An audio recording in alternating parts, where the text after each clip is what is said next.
The voice of college football breaking down the Clemson Tigers, courtesy Ryan Cantor from TigerNet, also shaking the Southland on SB Nation. The defense was, of course, a lights out vintage Clemson defense in 2018, its last national championship. Pretty much held that standard against the bulk of the schedule the last two football seasons, but of course lit up by the likes of Justin Fields and Joe Burrow.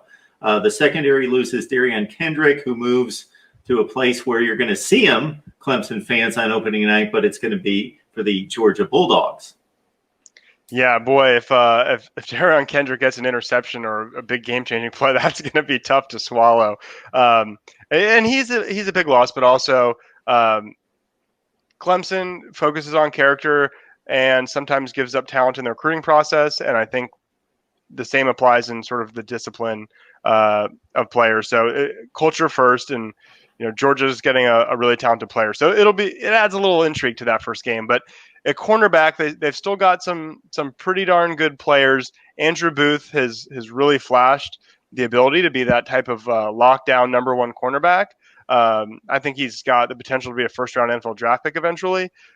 He's just got to be consistent, and now is his opportunity to kind of ascend to that number one cornerback role. And that number one cornerback for Clemson tends to get drafted in the first couple rounds. So this is his opportunity to kind of be that guy. And behind him, they have Mario Goodrich. They've got Sheridan Jones. So they've got a couple guys, but there's not a ton of depth. They've got Fred Davis and Malcolm Green behind them, and then freshmen. So they've really got to stay healthy at cornerback, or they can be in trouble. But I think Andrew Booth is I don't want to say an X factor because I think people are pretty confident, but he's the guy who's got to be a lockdown corner for that cornerback group. 46 sacks. Sack rate number one in the nation among Power 5 teams, number 3 in the FBS. But I think for this group that's so much better than the rest of the conference, it's more about who are you performing against. They're going to be dominant against the bulk of the schedule. It's more about, is the pass rush going to help out the secondary against the elite teams once it's conference championship and playoff time? Yeah. When we were talking about that stat before we were on air, I was it doesn't match up with the eye test. It seemed like last year they were getting near the quarterback, but never bringing him down is what it felt like. Tyler Davis, who's I think probably the best defensive lineman, probably the most important player on the defensive tackle, missed a chunk of games. Xavier Thomas and Justin Foster missed. Well, Xavier Thomas missed a big chunk of the season, and Justin Foster was out all year. So those are two big defensive ends coming back from injury.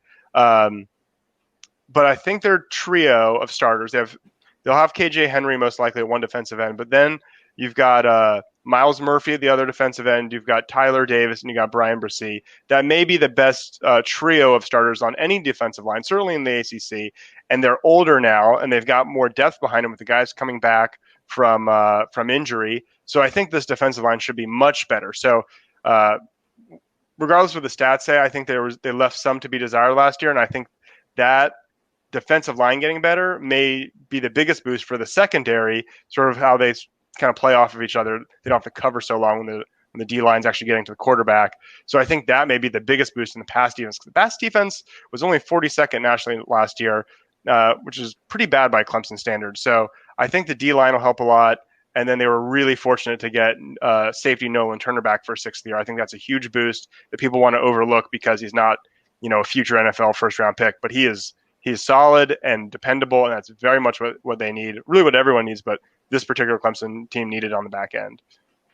You can check out Ryan's work at TigerNet and also Shaking the Southland on SB Nation. As always, Ryan, we appreciate you stopping by, giving us what to look out for against Georgia in particular and throughout the 21 season to see if this is just going to be merely a top 5 Clemson team or one that can do what has become the standard and seriously compete for a national championship. Yeah. Let me give you one last tidbit here to leave you with. So Landon Zanders is the other safety opposite Nolan Turner, and he struggled at times last year, and then he was hurt and missed several games towards the end of the year. But what's come out now more recently that people didn't know during the season while he was struggling at times is he had a banged up shoulder that he was playing through. So coming back this year, he had off-season shoulder surgery. Coming back healthy, that gives a lot of reasons for optimism. So now you've got sixth-year Nolan Turner and hopefully a fully healthy Landon Zanders. That's another big X factor. So If the defensive line's getting more pressure, they're better on the back end. Andrew Booth steps up. This could be a nasty defense. I think if they can get by Georgia, and I think they can, I don't know how you bet against them.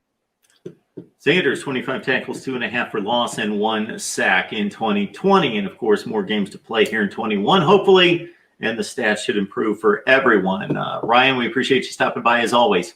Thank you for having me. Appreciate it.